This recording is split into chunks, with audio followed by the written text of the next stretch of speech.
मुफ्ती साहब, मैंने एफ़ए की तालीम ली है, किसी किस्म की कोई नौकरी नहीं मिल रही, कारोबार भी नहीं है, मेरी उम्र 27 साल है, मुझे कोई दुआ दे दें और नवाफिल भी पढ़ता हूँ। भाई आपने तो एफ़ए की है, मैं तो आजकल एमए वालों को देखता हूँ जिनको नौकरी नहीं मिल रही, आप तो एफ़ए वाले हो। एफ़ए है ना, फंडामेंटल ऑफ आर्ट्स, ऐसे ही है ना, एफ़ए की तो मुखफ़फ़ यही बनते हैं, bachelor of arts, BA, master of arts, MA. तो मास्टर ऑफ आर्ट्स वालों को नहीं मिलती। बाकी मैं दुआ ज़रूर करूँगा अल्लाह ताला आपको अता फरमाए। तो वज़ाइफ के लिए बस आप अल्लाह जल्ल शानू से हर मुश्किल का हल जो है ना वो अल्लाह से मांगना है। और रिसालत इमाम अलैहिस्सलातु वस्सलाम ने जो आपको और मुझे मुश्किलात के हल का वजीफ़ा दिया है ना, वो हम ज़रूर पढ़ें, तो वो हर मुश्किल हल होगी। बस नीयत तो उस मुश्किल की कर लें जिसके लिए पढ़ रहे हैं। या हय्यु या क़य्यूम बिरहमतिका अस्तगीस, ये किसी पीर फ़कीर का दिया हुआ वजीफ़ा नहीं है, ये रसूलुल्लाह सल्लल्लाहु अलैहि वसल्लम का दिया हुआ। ठीक है, मुश्किलात ज़रूर हल होती हैं। पता नहीं किसी रिसाले के बारे में बता दें फलां फलां। भाई मैं इन जिन्नों वाले रिसालों को नहीं जानता कोई दीन की बात करे। मेरा दिल बहुत उदास है, हज उम्रा करने के लिए इसबाब नहीं है। आपने मेरे दुखती रग पर हाथ रखा है, मैंने अपनी ज़िंदगी में आज तक हज नहीं किया। आप मेरे लिए दुआ करें, मैं आपके लिए करूँगा, अल्लाह आपको हज अता फरमाए। आप हज़रात अगर मेरे हज के लिए दुआ करेंगे तो मैं अभी तय करता हूँ मैं आपके लिए दुआ करूँगा। करते हैं तो मांगे ना अल्लाह मुझे हज अता फरमाए। तो अल्लाह आप सबको भी अपनी फैमिली के साथ हज और उम्रा अता फरमाए। भाई से पर्ची ले लें, पर्ची देने आए आप, दे दो, आ गए, ओके, नो इशू। मुफ्ती साहब मेरी एमए तालीम और ओ ये एमए वाला भी आ गया, ठीक है। मेरा ख्याल है राल के लिखी ने दुआ ने एमए तालीम है कि नौकरी नहीं मिल रही, कुछ अर्सा हो गया। बेटा मैंने आपके लिए वजीफ़ा बता दिया, वही या हय्यो या क़य्यूम बिरहमतिका अस्तगीस, आप भी पढ़ें, रब्बे करीम अता फरमाएंगे। वल्लाहु खैरुर राज़िकीन साथ पढ़ते रहें, खुला वजीफ़ा पढ़ें या हर नमाज के बाद 3-3 बार पढ़ें तो ज़रूर रब्बे करीम अता फरमाएंगे। नवंबर 2021 में ईद उल अज़हा के बाद मेरी शादी हुई, 4 माह ससुराल में गुजारे। रमज़ान मुबारक के 15 रोज़े में मैके गई क्योंकि ससुराल वालों ने घर से निकाला। मेरा शौहर बैरून मुल्क है, अल्हम्दुलिल्लाह शौहर का बर्ताव अच्छा है। मुझे खौफ है कि हम दोनों पे जादू टोने ने इस बारे में मशवरा दें। मेरी बहन, मैं आपको 2 मशवरे दूंगा, एक तो अगर सुन रहा है तो आपके खामंद को मशवरा और एक आपको। ये जो शादी करके बैरून मुल्क चले जाते हैं ना साल हर साल के लिए, इनको शर्म और हया करनी चाहिए अपनी बीवी को घर छोड़ते वक्त। ये बेशर्म लोग हैं। मैं मस्जिद में बैठा हूं, मैं सेंसर करके लफ्ज बोल रहा हूं। शादी की और 5-5 साल बाहर, और उसके हुकूक कहां गए जो तुम्हारी बीवी बैठी है? कल क़यामत में इसका गिरबान हो, इसका हाथ होगा और तुम्हारा गिरबान होगा। तो उसका जो मियाँ इस तरह बाहर बैठा है बहुत गलत कर रहा। मैं गालिबन अबू ज़ाबी में था, हाँ, वहाँ एक दावत में हम बैठे तो एक बंदे से मुलाकात हुई, जो साथ वाले ने कहा हज़रत इसको घर जाने की तरगीब दे। मैंने समझे साल में 2-3 दफ़ा जाता होगा, जैसे हर 4 माह बाद ज़्यादा से ज़्यादा बीवी का तो मामला है। उन्होंने कहा जी बस 3-4 साल हो गए मैं घर नहीं गया। मैंने कहा 3-4 साल हो गए? कहते जी हाँ। मैंने कहा तो बीवी के हक हर महीने पैसे भेज रहा हूँ। मैंने कहा सिर्फ पैसे देना हक होता है? नहीं, मैं रोज़ फ़ोन पे बात करता हूँ। तो मैंने थोड़ा मजाक के लिए कहा, मैंने कहा वो भी तो किसी से फिर फ़ोन पे बात करती होगी कि दिल लगी मैं भी कर लूँ। ऐसे चौंक, मुफ्ती साहब आप क्या कह रहे हैं? मैंने कहा जो सुन रहे हो इस पे तो तुझे बड़ी गैरत आ गई, इस पे कोई गैरत नहीं है कि तेरी बीवी के हुकूक है। हज़रत उमर फारूक रज़ी अल्लाह अन्हु ने फरमाया था कि अगर अर्जेंटाइन जैसा इलाका जो आखिरी सरहद था उस वक्त का, वहां भी फौजी होगा तो 4 माह बाद उसे हुक्म है कि वो अपने घर आए, तो उससे बड़ा गया है। आपको पता है वीज़ा प्रोसेस है, आना जाना मुश्किल है, गरीब बंदे। मैंने कहा वतन में रोजी ढूंढो। किसने कहा तुम इतने अरसे के लिए बाहर, या तो फैमिली लेकर आओ। तो एक तो पैगाम मेरी बहन आपके खामंद को है, ठीक है, उसको थोड़ी बहुत कोई शर्म इजी लोड कराएं और उसको समझाएं। नंबर 2, आप चाहती हैं मेरे ऊपर जादू ना हो तो बहुत अच्छा है, आप मंजिल की रोज़ाना पाबंदी कर लें। जो मंजिल मिलती है उसमें कुरान करीम की उन आयात को जमा किया गया है जिसके मुताबिक बंदे पे जादू होता नहीं है, होता है तो टूट जाता है। आप मंजिल पढ़ लें, मुअव्वज़तैन कुल औज़ु बिर्रब्बिल फलक कुल औज़ु बिर्रब्बिन नास, रात को सोते हुए पढ़ें, नहीं होगा इंशाअल्लाह ताला। हज़रत मुर्दे से ख्वाब में मुलाकात का कोई वजीफ़ा, बेटा इसके लिए कोई स्पेसिफिक कोई मुतय्यन करदा वजीफ़ा नहीं है कि वजीफ़ा पढ़ोगे तो मुर्दे से आपकी ख्वाब में मुलाकात होगी। इसके लिए तजरबा आपको बता देता हूँ, एक्सपीरियंस, जितना हो सके उसका इसाले सवाब करो। अगर वालदा या वालिद फौत हो गए हैं तो दो काम करो, ईसाल सवाब भी करो और उनके दोस्तों से अच्छे ताल्लुकात रखो। आपकी माँ की कोई सहेली है तो उसके घर में भी कुछ भिजवाया करो जैसे अपनी अम्मी को देते थे, ठीक है। आपके अब्बू का कोई दोस्त है तो उसकी भी कदर करो और अब्बू को ईसाल सवाब करो। ज़रूर भी ज़रूर इंशाअल्लाह ताला मुलाकात होगी ख्वाब में। इमाम के पीछे तावुज़ तस्मीया पढ़ने के बारे में वजाहत फरमाएं। मुक्तदीन इमाम के पीछे न तावुज़ पढ़ना है न तस्मीया पढ़नी है। मुक्तदीन इमाम के पीछे सुबहानक अल्लाहुम्मा पढ़ के खामोश हो जाना है। औज़ु बिल्लाह बिस्मिल्लाह तो है कुरान पढ़ने के लिए, मुक्तदीन कुरान पढ़ना नहीं है तो औज़ु बिल्लाह बिस्मिल्लाह कहाँ से पढ़ेगा। मुझे एक शख्स मिला, वो कहने लगा मौलाना मैं तो सुबहानक अल्लाह पढ़ता हूँ, फिर औज़ु बिल्लाह पढ़ता हूँ, बिस्मिल्लाह पढ़ता हूँ, चुप हो जाता हूँ। मैंने कहा औज़ु बिल्लाह बिस्मिल्लाह क्यों पढ़ता है? औज़ु बिल्लाह बिस्मिल्लाह पढ़ता हूँ। मैंने कहा किस लिए पढ़ता है, तूने कुरान पढ़ना है? कहता नहीं मुक्तदी के पीछे तो कुरान नहीं पढ़ता, इमाम पढ़ता, मैं फिर बिस्मिल्लाह क्यों पढ़ी? अजी बरकत के लिए। मैंने कहा शुरू में पढ़ लेता, फिर बरकत के लिए आखिर में पढ़ते हैं। ओ चाचे तेरा अक्ल है? अच्छा अच्छा अच्छा ठीक है। बड़ी उम्र का आदमी है और इसे ये भी नहीं पता कि तावुज़ तस्मीया जो है मुक्तदी के लिए नहीं है। वो सुबहानक अल्लाह पढ़ के फिर तावुज़ तस्मीया पढ़ता है। भाई पहले पढ़ ले।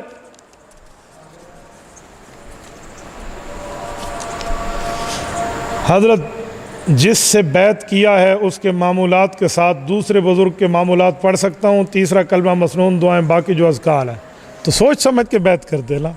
आपको अपने शेख के अज़कार भी पसंद नहीं है, मेरे मुताबिक आपके शेख से अगर राब्ता है तो अपने शेख से पूछें, जो अज़कार वो बताए आप वही पढ़ें। शेख समझता है मुक्त, अपने मुरीद को क्या समझाने। बाज़ औक़ात रब्बे करीम समझाए देते हैं। मैं जिस मामले पे बैठा हूँ मैं आजकल बहुत अच्छी तरह समझता हूँ। बाज़ चीज़ें इंसान को फेस रीडिंग पे भी मिलती हैं, चेहरा पढ़ के, और बाज़ को अल्लाह पाक वैसे दिल में खोल देते। मुझसे उस दिन एक शख्स बैत हुआ, जैसे बैत के कलिमात पूरा हुआ उसने कहा नसीहत कर दें। जब उसने दूसरी बार कहा तो मैंने कहा सख्ती करना बीवी पे छोड़ दो। ऐसे परेशान, कुछ टाइम बाद मुझे कहते हैं वाकई में बीवी पे सख्ती कर दूँ। आपको कैसे पता चला? मैंने कहा तेरा चेहरा बता रहा था। मैं ये नहीं कहता भाई वलीउल्लाह और मुझे कश्फ हुआ है, अल्लाह जाने, अल्लाह के मामलात जाने। तू बीवी पर सख्त है, माँ बाप पे सख्त है। कहते हाँ सख्ती तो है मेरे यहाँ। तो फिर जो शेख उसके लिए वजीफ़ा बताएगा तो दूसरा तब्दील कर दे तो मामला ख़राब है ना। इसलिए आप शेख से पूछो तो बहुत बेहतर है। कोई शख्स इमाम के पीछे तरावी पढ़ने आया, वितर पढ़ लिए, कल ईद है तो अब वितर दोबारा पढ़े क्योंकि हमने सुना इमाम के पीछे वितर पढ़ने से कज़ा करेगा। नहीं ना बाबा, इमाम के साथ आपने वितर पढ़ लिए, ईद का ऐलान बाद में हुआ तो आपके वितर हो गए, दोबारा पढ़ने की ज़रूरत नहीं है। उस्ताद मोहतरम मौलाना इलियास घुम्मन साहब के लिए दुआ करें, वो बाहर आ जाए, काफ़ी अरसे से बाहर हैं, वापस आ जाएं। जी बिल्कुल, इंशाअल्लाह ताला अनकरीब आपको खुशखबरी मिलेगी इंशाअल्लाह ताला। इंशाअल्लाह आप बेफिक्र रहें, हज़रत उस्ताद मोहतरम तशरीफ़ लाएंगे और बाइज़्ज़त तशरीफ़ लाएंगे। किसी की जाए नमाज पर मदीना मुनव्वरा और इस तरह की तस्वीरें बनी होती हैं, टोपी बिछी हुई होती है, तो इस बारे में वज़ाहत करें। असल ना हो तो बेहतर है, लेकिन हो तो आप सामने सजदा कर लें, नो प्रॉब्लम, कोई मसला नहीं है। हज़रत ख़िज़र अलैहिस्सलाम अल्लाह के नबी थे या रसूल थे या कोई बुज़ुर्ग थे? नबी बुज़ुर्ग नहीं होता। आप कहते नबी थे या बुज़ुर्ग थे, तो आप कहते नबी बुज़ुर्ग थे या सिर्फ बुज़ुर्ग थे, फिर सवाल बनता है। लेकिन सवाल लिखने वाले भी सादा हैं, चलो कोई नहीं मसला। बाबा वो अल्लाह के तशरीई नहीं तकवीनी नबी थे। तशरीई नबी वो होते हैं जिसकी उम्मत उसका कलमा पढ़ती है। तकवीनी नबी वो होते हैं जो अल्लाह रब्बुल इज़्ज़त के अपने मामलात के तहत चलते हैं, वो तकवीनी नबी थे। तशरीई नबी नहीं है कि कलमा पढ़ना उम्मत पे वाजिब हो और वो कोई किताब लेकर आएँ, ऐसी बात नहीं है। तकवीनियात क्या है, आप उलमा से या कभी तफसीली बात हुई तो मैं भी अर्ज़ कर दूँगा कि एक तकवीन होती है, एक तशरी होती है। हुज़ूर पाक सल्लल्लाहु अलैहि वसल्लम से ख्वाब में मुलाकात का वजीफ़ा, ये आप यूट्यूब पर मेरा मुस्तकिल इस पर बयान मौजूद है। अल्लाहुम्मा सल्लि अला रूह मुहम्मदिन फिल अरवाह व सल्लि अला जसद मुहम्मदिन फिल अजसाद व सल्लि अला कब्र मुहम्मदिन फिल कुबूर। ये दुआ पढ़ें, ये दरूद पढ़ें तो इंशाअल्लाह ताला रब्बे करीम ज़रूर ख्वाब में ज़ियारत फरमाएँगे। इसके अलावा दुरूद पाक की कसरत हो, जज़ल्लाहु अन्ना मुहम्मदन सल्लल्लाहु अलैहि वसल्लम मा हुवा अहलुहु। ए अल्लाह हुज़ूर पाक को हमारी तरफ से वो बेहतरीन जज़ा खैर दे जिसके वो मुस्तहिक है। तो इस तरह के दुरूद पाक की कसरत हो तो वो दिन दूर नहीं जब आप अपने नबी पाक को देखेंगे ख्वाब में। और इसके लिए सुन्नत की पाबंदी होनी चाहिए। मेरे शागिर्द हैं, अब मैं नाम लूँ तो उन तक पहुँच जाएगा, वैसे बताता हूँ। उनको मैंने दुरूद पाक का वजीफ़ा भी दिया तो वो ज़ियारत करके अगले दिन आ गए। मुझे कहते उस्ताद जी पूरा एक माह तो पढ़ा है, अब ज़ियारत नहीं हो रही, फिर हो गई तो आ गए। मुझे कहते उस्ताद जी ज़ियारत हुई है लेकिन चेहरा नहीं देख सका। मैंने कहा अच्छा अल्लाह खैर करेगा। नहीं नहीं आप ताबीर दे। मैंने कहा अल्लाह खैर करे। नहीं आप ताबीर दे। मैंने कहा तेरी दाढ़ी नहीं है, तू काटता है। और वो दाढ़ी पे कैंची मारता था। ये तो है। तो मैंने कहा दाढ़ी रख लो। हजरत उसने दाढ़ी रखी, अल्लाह के रसूल की ख्वाब में ज़ियारत हुई, बाल्टी दी उसे कैसे गुस्ल कर ले। फिर मुझे आकर कहता है कि बाल्टी दी है ख्वाब में, पानी गुस्ल कर ले। मैंने कहा इसका माने नमाज़ों में कमी है। हदीस पाक में जिस घर के सामने नहर और वो रोज़ाना उस पर नहाए तो जिस्म पे मैल कुचैल नहीं है। तो 5 नमाजें 5 नहरें और रोज़ाना नमाजें पढ़ोगे जिस्म से मैल कुचैल यानी गुनाह ख़त्म होंगे। मैंने कहा वाकई नमाज़ों में कमी है। तो भाइयों इस तरह बहुत सी चीज़ें होती हैं जिसकी पाबंदी करनी पड़ती है, तो आप इस तरह करें।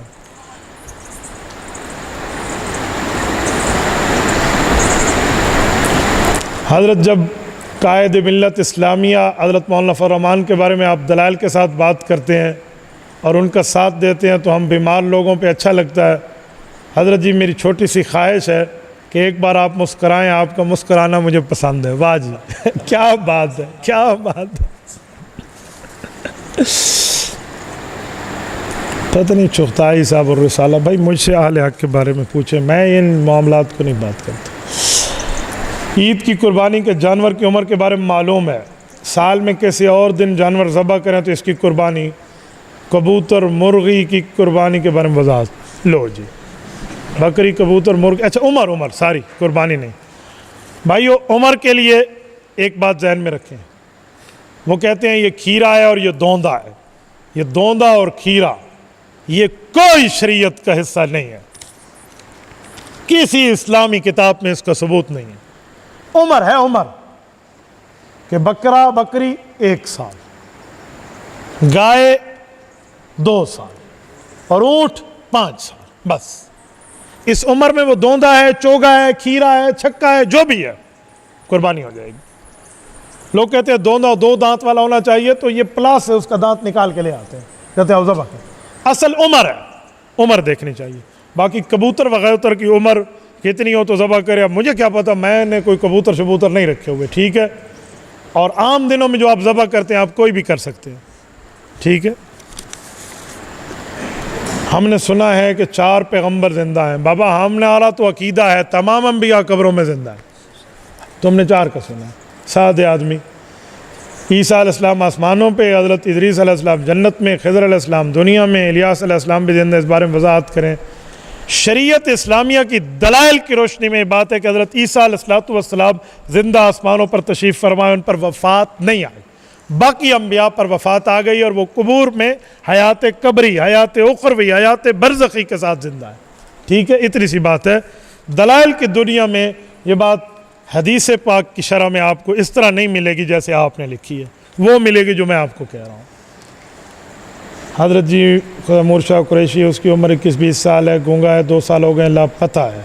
इसके वालिदैन सख्त परेशान है, इसके बारे में फौत है या कहाँ, इस बारे में बता दें कोई वजीफ़ा। हमारे बुज़ुर्ग फरमाते हैं कि सूरत नूह को अगर 1000 बार पढ़ लिया जाए, सूरत नूह पारा नंबर 29 में मौजूद है, और ये पारा मेरे ख्याल में निस्फ़ हो रहा है, या पता नहीं सूरत जिन पे निस्फ़ हो रहा है, सूरत नूह पे निस्फ़ हो रहा है, राइट।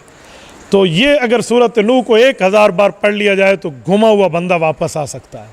और इसके साथ जब 1000 बार पढ़ें तो ये बेहतर है। नहीं तो एक और बुज़ुर्ग का आज़मूदा वजीफ़ा है, इन्नहु अला रजइही लक़ादिर। वो कहते हैं अगर इसको 11,011 मरतबा इन्नहु अला रजइही लक़ादिर सूरत तारिक में ये पढ़ लें तब भी बंदा वापस आ जाएगा। इसको दिन के किसी वक्त आप पढ़ सकते हैं, दिन रात में एक मरतबा 11,011 मरतबा पढ़ना है। बाकी अल्लाह से दुआ ज़रूर करें कि रब्बे करीम उसको मिला दे। फ़िरका ममाती के साथ कुर्बानी करें। मौलाना अब्दुस्सत्तार तौसवी रहमतुल्लाह ताला अलैह फरमाते हैं आप कुर्बानी न करें इनके साथ, तो इसीलिए वो हमारे शेख अव्वल हैं और बुज़ुर्ग हैं, तो मैं इससे बचता हूँ। मैंने अक्सर मसाजिद में देखा है लोग फ़ोन पे बात कर रहे होते हैं, बाज़ों का नमाज बाजमात होती है, फिर भी कालें आती हैं, मोबाइल निकाल लेते हैं। ऐसा नहीं करना चाहिए। कम अज़ कम मस्जिद में कोई ज़रूरी कॉल हो तो फिर आप कोई और बात है, वरना इस तरह मामूल नहीं बनाना चाहिए। बाकी नमाज में फ़ोन निकाल लिया तो एक हाथ से उसकी घंटी की तरतीब आप बंद कर दें, ये ना हो आप निकालें उसका सब कुछ खोलें फिर बंद करें फिर दोबारा दोनों हाथ से जेब में, तो नमाज जाती रही, ठीक है ना। कुछ बदबख्त लोग कहते हैं मुफ्ती असद साहब, ऐसी कोई बात नहीं है, खामखा से मुफ्ती साहब पे इल्ज़ाम है। अपनी बीवी का दूध मुंह में चला जाए तो इससे निकाह तो नहीं टूटता, लेकिन आप उसको दोबारा थूक दें तो बहुत बेहतर है। पी भी लिया तो इससे निकाह नहीं टूटता, लेकिन गलत बात है। मेरी बीवी उम्मीद से है फ़र्ज़ नमाज 1 रकात खड़े होकर 1 रकात बैठ के पढ़ती है, बिल्कुल ठीक है, किसी किस्म की उसकी नमाज का कोई मसला नहीं। वो मजबूरी में है, उसकी एक दर्द की चिंगाड़ पर रब्बे करीम उसको हज जितना सवाब दे दे। अल्लाह के यहाँ क्या मन है? इन दिनों में मैं खामद को कहता हूँ हया करो, बीवी की कदर करना सीखो। वो आपके बच्चे की वालदा है, वो पूरी नमाज भी बैठ के पढ़े तो भी ठीक है। आप उसे कहे नहीं वो दूसरी रकात भी खड़े होकर पढ़े, बिल्कुल गलत बात है, ऐसी काम न करें आप। जैसे उसको आसानी है वो वैसे पढ़े। सबके सामने बताना जायज़ है तो बताओ, अगर नहीं है तो न बताओ। मैंने अपने चचा की बेटी से शादी की है, लेकिन मेरे वालिद मेरे घर वाली के साथ गलत इरादा रखते हैं। फिर जब मैं घर नहीं होता तो इस तरह का कुछ मामला मेरे सुनने में आया, बता दें। अगर किसी ससुर ने अपनी बहू पर शहवत के साथ उसको मामलात में हाथ डाला तो वो उसकी बेटे पर हराम हो जाएगी। आपको चाहिए आप अपनी बीवी को लेकर किसी और मकान में मुंतकिल हो जाएं और ऐसे शख्स से, चाहे वो आपका वालिद है, अगर आपको यकीन है इस तरह की 2 नंबरियां, तो उस वालिद का, अपने वालिद का अपनी बीवी यानी उसकी बहू से पर्दा करा दे। वालिद की खिदमत आपकी जिम्मेदारी, आपकी बीवी की नहीं है। इस तरह के कुछ मामलात हैं, फौरन अलग हो जाए। लेकिन आपका वालिद इस तरह क्यों करता है, इसको भी देखो। बाज़ औक़ात ऐसा होता है कि वालिद की बीवी यानी उनकी माँ फौत हो जाती है और बच्चे खुद शादी करते हैं, बाप की दूसरी नहीं कराते, तो वो ये काम करता है। तो इसलिए या तो वालिद के मामलात में देखें। मेरे एक, अब मैं क्या कहूँ, जानने वाले हैं, उन्होंने इस तरह की शिकायत की कि मेरा वालिद मेरी बीवी के साथ कमरे में अलहदा बैठा हो तो उसे कहता है सर पे तेल लगा के दे, हमें कहते हो तुम दफ़ा हो जाओ, तुम न लगाओ। तो मैंने कहा तुम्हारी वालदा? कहते हो तो 5 साल हो गए, फौत हो गए हैं। मैंने कहा अब्बू की उम्र कितनी है? कहते बस अभी 51-52 साल हो रही है। मैंने कहा पहले पीऊ को परना हो, मैंने कहा पहले बाप की शादी कराओ। उन्होंने कहा मुफ्ती साहब आप कैसे कह रहे हैं, अब्बे को ई उम्र कौन लेसी? मैंने कहा खुदा के बंदे 51 साल में कोई नहीं देगा, या घर अलहदा कर, किस चक्कर में बैठे हो तू? बाप की शादी, उनने कहीं ना कहीं से मैंने उन्हें हिम्मत दिलाई, उन्हें बाप की शादी कराई। जब शादी हो गई तो उसके बाद बहू जाए ना कमरे में, कहते दफ़ा हो जा तू। मैंने कहा होंडा सा आराम है, ठंड पाइए। तो मैं पहले तो मैं कहता था कि बाप की शादी करा। तो भाई अगर इस तरह का कोई मसला है तो तुझे कैसे देखो चाह। माँ बाप पर औलाद का हक क्या है? माँ बाप पर औलाद के 3 हक हैं। इस्लामी नाम रखें, इस्लामी तालीम दें, अच्छी जगह शादी करा दें। ख्वाब में किसी पीर साहब की ज़ियारत हुई, जिंदा भी है, देवबंदी पीर भी है, लेकिन बोलते नहीं है, फिर गायब हो गए। चलो जी, अब मैं उसे पकड़ के तेरे सामने बिठाया रखता, खुदा के बंदे ख्वाब में ज़ियारत हुई, तुझसे गायब हो गया, इसका माना हो सकता है तूने उस शेख की सही खिदमत न की हो, उस अल्लाह वाले के साथ जैसे बर्ताव करना था तूने नहीं किया तो तुझसे उड़ गया, ख़त्म। आप अपने मामलात को देखो। अब मैं उसे को रस्सा लगा कर थोड़ी बैठता, भाई अभी ख्वाब इसका पूरा नहीं हुआ, बैठ जाओ बैठ जाओ। हाँ, मेरी बेटी की आंखों में सफ़ेद मोतिया है, अल्लाह ताला अता फरमाए उसको सही बीनाई, अल्लाह सही बीनाई अता फरमाए। मैं ज़रूर दुआ करूँगा। इसके लिए कहते हैं एक वजीफ़ा, आयत कुरानी है, फ़कशफ़ना अनका ग़िताअका फ़बसरुकल यौम हदीद। ये कम अज़ कम 101 मरतबा पढ़कर सुबह और शाम या दिन में किसी एक वक्त आप बच्ची की आंखों पर फूंक दें तो इंशाअल्लाह ताला आँख की तकलीफ़ नहीं होगी। जब बाथरूम में, अच्छा बाथरूम होगा ठीक है, जब बाथरूम में जाए और वहाँ बदनी में पहले पानी पड़ा हो, उस पानी पर और पानी डालें या ना डालें? बदनी किसे कहते हैं? अच्छा बदनी, ठीक है, हाँ हाँ। जब आप वाशरूम जाएं और लोटे में पानी पहले पड़ा हो तो फिर क्या करें? हाँ, आपको ये यकीन हो कि ये पलीत पानी है, फिर तो उसे आप धोकर दोबारा करें, और ये यकीन नहीं है तो फिर आप उसको इस्तेमाल कर सकते हैं। मसलन आपको शक हो बच्चा गया, बच्चे ने शायद पलीती उसमें डाल दियो, तो फिर तो आपको शक है, उसको चेंज कर लें, ऐसी कोई बात नहीं है, तो पानी पाक ही समझा जाएगा। ये भी उसी ने लिखा है मेरे ख्याल में, एक बदनी मदनी वाला है।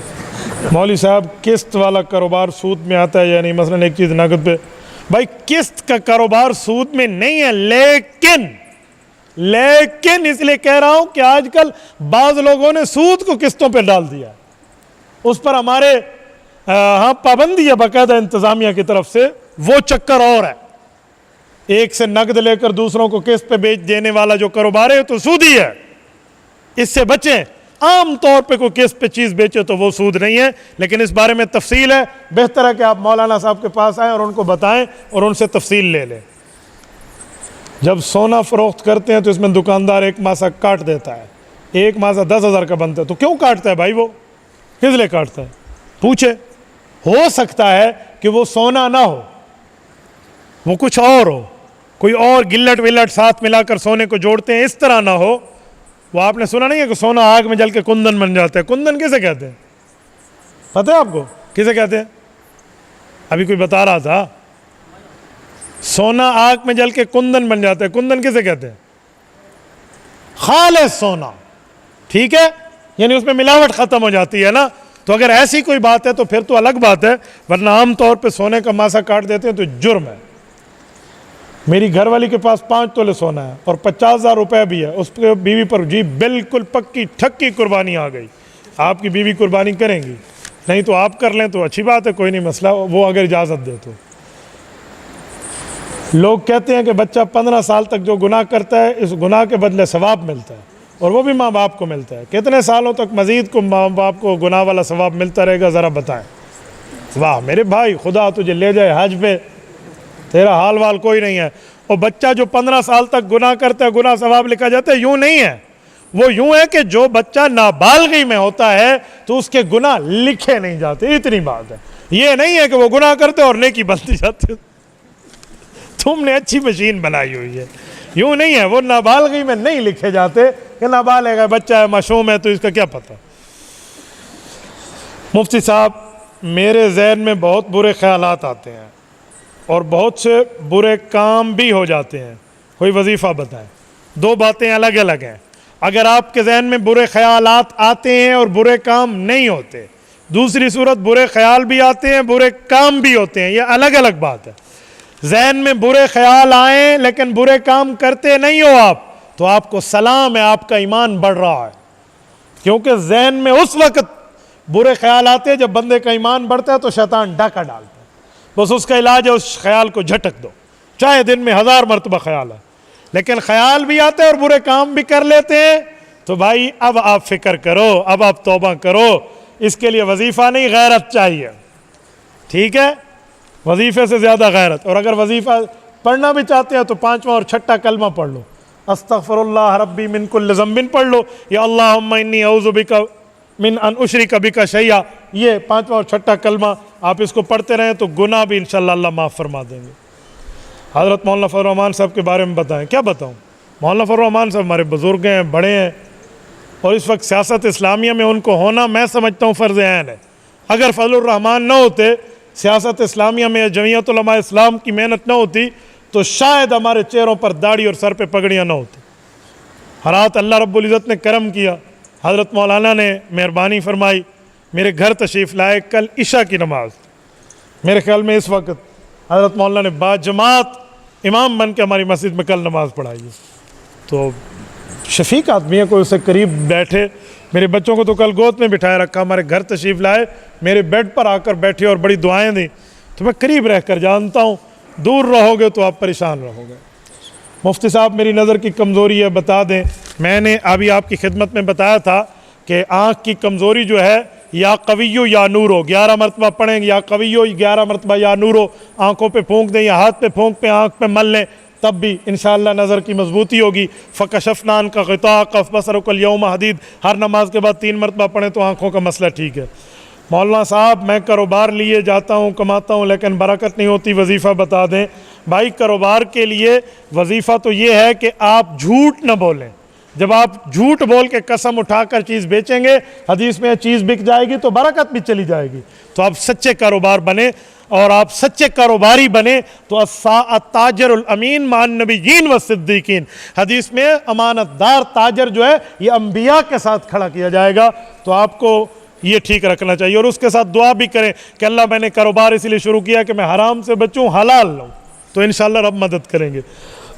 मुफ्ती साहब, मुझे किसी ने सियासी बुनियादों पर गीबत हुई है, माफ़ी। मुफ्ती साहब, आपके पीछे मुझसे कुछ सियासी बुनियादों पर गीबत हुई है, मुझे माफ़ कर दें, आपको माफ़ है भाई, ज़ाती मामलात में मैं किसी के पीछे नहीं पड़ता। जैसे ईद उल अज़हा का चांद दिखाई दे, बाज़ लोग कुर्बानी होती है ईद के दिन तक सर के बाल नहीं मुंडवाते, घर में कोई नहीं करते, भाइयों को हुक्म है ईद उल अज़हा तक नाखून न काटें, फलां न करें, इस बारे में क्या है? जी हाँ, मुस्तहब है, मुस्तहब है, सवाब का काम है। अगर आप ऐसा कर लें, वो कुर्बानी करके उसके बाद आप नाखून वगैरह काटें, सर के बाल काटें तो ठीक है। लेकिन अगर किसी ने काट भी लिए तो उसकी कुर्बानी पे असर नहीं आएगा। ये नहीं है कि उसकी कुर्बानी ज़ाया हो गई, यूँ नहीं है, ठीक है। बस कहेंगे एक सवाब का काम था, इसने छोड़ दिया, कुर्बानी उसकी सही हो जाएगी। मुफ्ती साहब कुरान पाक की तिलावत नमाज में करता हूँ, शैतान मरदूद ख्यालात डालता है, इसमें परेशान हूँ। बेटा शैतान मरदूद को कहो दफ़ा हो जा तेरी ऐसी तेजी, तू ख्यालात डालेगा, पढ़ूंगा नमाज। यूँ डट के एक दफ़ा पढ़ें, फिर शैतान को देखें क्या करता है। ये कोई बात है? शैतान पे तगड़े हो जाओ, ऐसे जैसे तगड़े होने का हक है, तो फिर आप देखें मामला आपका ठीक बनेगा। औज़ु बिल्लाहि मिनश शैतानिर रजीम पढ़ें तो शैतान दौड़ जाता है, भाग जाता है। मेरे एक दोस्त है, मुझे कहते हैं मैं तहज्जुद पढ़ रहा होता हूँ और कभी कभी शैतान मेरे ऊपर रोब डाले ना और मैं कहूँ छोड़ दो, तो कहते बैठे बैठे मैं अजान पढ़ना शुरू कर देता हूँ, अल्लाहु अकबर अल्लाहु अकबर अल्लाहु अकबर अल्लाहु अकबर अशहदु अल्ला इलाहा इल्लल्लाह अशहदु अल्ला। यूँ पूरी अजान बैठे बैठे पढ़ता हूँ, आहिस्ता आहिस्ता से, थोड़ी ऊँची आवाज़ होती है। कहते असर ख़त्म हो जाता है। मुझे कहते अजान की बरकत है। मैंने कहा जी हाँ, एक हदीस है कि जब अजान देता है तो शैतान दौड़ जाता है हवा खारिज करते हुए। तो वाकई शैतान, मैंने कहा बहुत अच्छा इलाज आपने ढूंढा है। तो जितना बड़ा दुश्मन हो उतनी बड़ी आप कलाशनकोफ अपने पास रखते हैं, तो जितना बड़ा शैतान है उतने बड़ा वजीफ़ा भी अपने पास रखें। फिर शैतान सोच के आएगा भाई ईंदे कोल गया तो माँ ही फांस समझना है, ठीक है। तो ऐसा मसला नहीं है।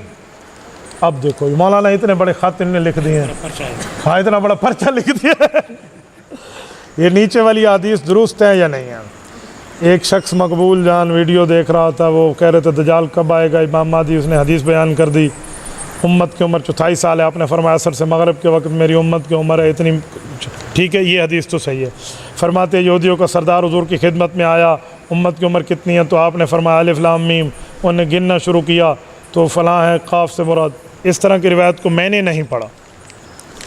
आप सल्लल्लाहु अलैहि वसल्लम फरमाया हो सकता है अल्लाह ताला मेरी उम्र के दिन में आधे दिन का इजाफा कर दे, यानी 500 साल, अब 1423 चल रही है तो अल्लाह इससे बढ़ा दे। भाइयों, मैंने जो पहली रिवायत पढ़ी है मैंने उसकी तस्दीक आपके सामने कर दी है, मैं बाकियों का इनकार नहीं करता, मेरे मुताले में नहीं है। दूसरी बात कि आपने जिस शख्सियत का नाम लिया है, आपको दीन इन्हीं से सीखना मिला है। दीन आपको दीनदारों से, उलमा से, मुफ्तियान से, फ़ुक़हा से, उलमा से, औलिया से, अतकिया से नहीं मिलता। दीनदार आपको नहीं मिलते। किसी को इंजीनियर मिलेगा, किसी को प्रोफेसर मिलेगा, किसी को डॉक्टर मिलेगा, वो दीन सिखाएगा। भाई डॉक्टर से मेडिकल सीखें, प्रोफेसर जिस चीज़ का है उससे वो प्रोफेसरी वाला बात बताएगा। इसी तरह इंजीनियर है तो गली सीधी वीधी करनी है, थल्ली टेढ़ी सीधी करनी है, वो बताएगा। इसमें कितने बोरी सीमेंट है, कितने रेत के जो है ना क्या कहते हैं ट्रेलर है, वो बताएगा। तो भाई दीन पूछना है तो उलमा से, अतकिया से, जो अम्बिया के वारिस हैं, इनसे पूछें, ठीक है। जज़ाकुमुल्लाह। आखिर में मैं एक पर्ची बच गई। एक माँ ने मस्तूरात के सरोज़े के दौरान सरोज़े की आखिरी रात 14वीं का चांद देखकर दुआ की, अल्लाह मेरे बेटे को बादशाहत दे दे। माशाअल्लाह, ये सवाल है। इस तरह साफ सवाल करते हैं तो ठीक है, अल्लाह ताला उसको दे दे, लेकिन उसकी वालदा को चाहिए साथ ये भी मांगे ईमान और सलामती के साथ। ये ना ज़ालिम बादशाह रब बना दे, बाबा जुल्म वाली हमें नहीं चाहिए, क़यामत के दिन बड़ा सख्त है। आखिर में मैं एक बात कर रहा हूँ, जितने हमारे बैत वाले दोस्त हैं माशाअल्लाह काफ़ी हल्का बैत है। आप बैत करते हैं बरकत के लिए, बैत की और चल मेरा भाई क़यामत दिन पीर बख्शवाएगा, यूँ नहीं होता, ठीक है। पीर से ताल्लुकात तो रखने पड़ते हैं, कुछ जुड़ के बैठना पड़ते हैं। हमारे यहाँ हर इतवार को मजलिस होती है, यहाँ के तमाम मुरीदीन के भाई रईस बैठे हैं, वो कहते हैं उस्ताद जी बैत वाले बस आप ही के पास आते हैं महीने में, हमारे पास इनमें से कोई नहीं आता। और अल्लाह आपको हज पे ले जाए, कोई राब्ता तो रखा करे। तो इस्लाह कैसे होगी? बैत का ये माना थोड़ी है मौली जमील ने मेरे हाथ में, मैंने इसके हाथ में हाथ दिया, चल भाई क़यामत के दिन बख्शवाएगा। भाई यूँ नहीं होता, राब्ता रखना पड़ता है, पूछना बताना पड़ता है। तो भाई रईस खान बैठे हैं, आप इनसे मुस्तकिल राब्ते में रहें।